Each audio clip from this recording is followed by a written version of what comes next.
Hi guys, I know that for a lot of people who are considering buying Sony ZVE10 or who have already bought it, stabilization could be a problem. It's a camera that doesn't have in-body stabilization. So in this video, I want to share with you some of the different ways to stabilize footages without using a gimbal. And I will compare the effect so that you can see which works better. If you already know how to use these tools, feel free to jump to the comparison. The first method is to use the Steadyshot function. It's under Video Setting, page 3 out of 9.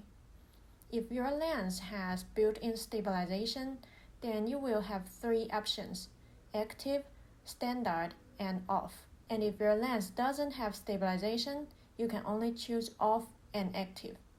When you choose Active, there will be a crop to your video, but the stabilization effect is the strongest. The second way to stabilize your video is to use the stabilization function during editing in DaVinci Resolve. I talk about this method because I know a lot of people use DaVinci Resolve to edit videos. It's a free and powerful software, and it is very convenient and quick when you stabilize footages. After you download the software, go to the Edit page. I have already opened a file. On the right-hand side, you will have this panel where you can see stabilization. There are 3 modes of stabilization: perspective, similarity, and translation. Sometimes one works better than the others, so if you think one method doesn't work very well for your video, just try the other 2. Now click Stabilize. Wait for it to process. It's normally pretty fast. The third way to stabilize your videos is to use Catalyst Browse. You can download it for free on Sony official website. The software can use gyro data recorded by ZVE10 to stabilize your footage. Open the software. On the left-hand side, you will see some folders from which you can choose your videos. And in the middle, just choose one video that you want to stabilize. You can only choose one at a time. And then at the bottom, click Stabilize. Now on the left-hand side, you will see the original footage, and on the right is the stabilized footage. Here, the panel on the right allows you to decide how much you want to crop. I will choose Manual. The more you crop, the more stabilized it will be. So now I think everything looks good, so I will click the small arrow here to export.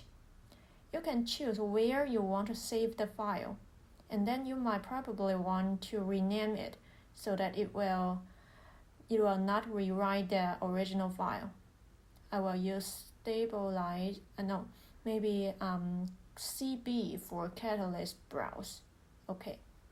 And at the bottom, you will see this Use Mark In or Mark Out point. It just allows you to trim your footage in case that at the beginning or at the end of your video there is something that you don't want, so that if you click this, the export speed will be faster.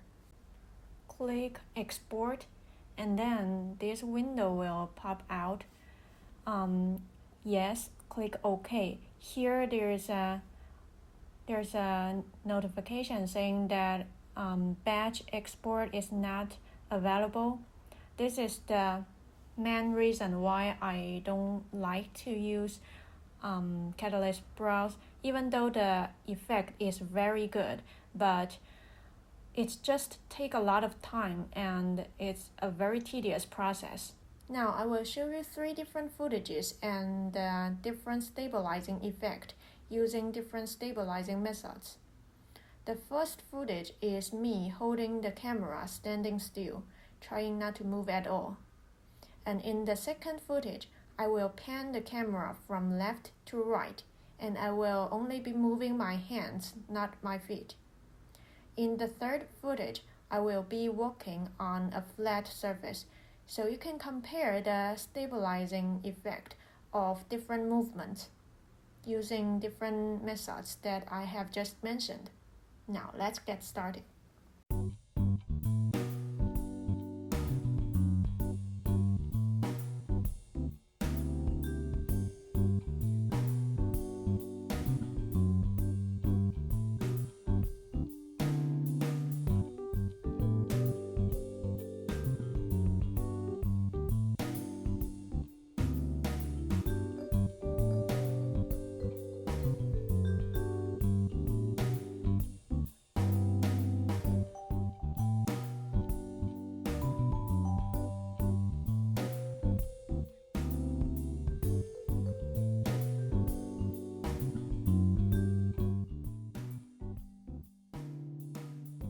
So I think if you don't use stabilization at all, you will probably want to put a camera on a tripod or on a flat surface, because as you can see, even when we're holding the camera standing still, the footage is very shaky, not to mention walking while holding the camera. And if your lens has built-in stabilization, then I think it is a perfect combination with Sony ZVE10. When we turn the Steadyshot to active, when we stand still or pan the camera, the effect is actually pretty good. But when we walk, you can see that the movement is still there. The stabilization function in DaVinci Resolve actually works similarly as Steadyshot function in the camera. Sometimes it works better and sometimes it doesn't. I think the key is to find the most suitable stabilization mode. We have perspective, similarity, and translation. You can see that in the still shot and the pan shot, the effects are very good, but you can still see the jittering when we walk with the camera.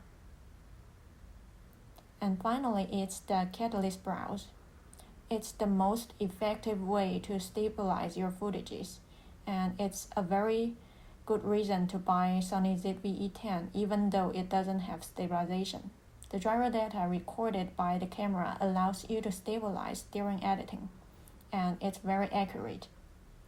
What I don't like is that, as I said earlier, it is a very tedious process, and you can only stabilize one footage at a time, and then you can only export one footage at a time. And the exporting time is quite long. It took me 1 minute to stabilize a footage of about 12 seconds, and every time I had to import and export, and then I had to import the stabilized video into the editing software. I just think it's not very user-friendly. So my suggestion is that if you have a lot of footages, edit and stabilize it in DaVinci Resolve or whatever editing software you're using, and only stabilize the very shaky ones using Catalyst Browse. So this is today's video. I hope you find it helpful. If you like it, please give me a thumbs up, and I will see you next time. Bye.